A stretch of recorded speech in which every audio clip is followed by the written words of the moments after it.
Tara, luto tayo ng ginisang atay ng manok. Chicken liver, oyster sauce, soy sauce, kalamansi. Marinate natin ng mga 15 minutes.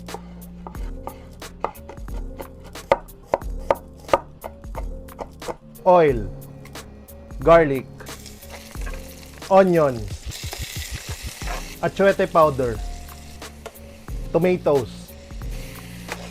Ilagay na natin yung binabad na chicken liver. Black pepper, water, chicken cube. Pakuluan muna natin ng mga 5 to 7 minutes.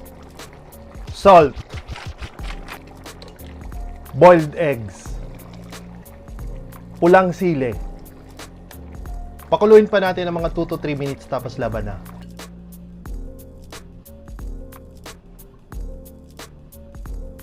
Ginisang atay ng manok. Tara, kaong kita.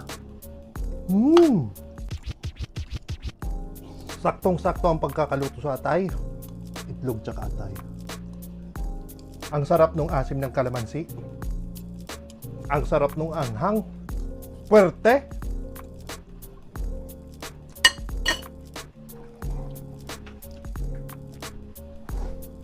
Siram.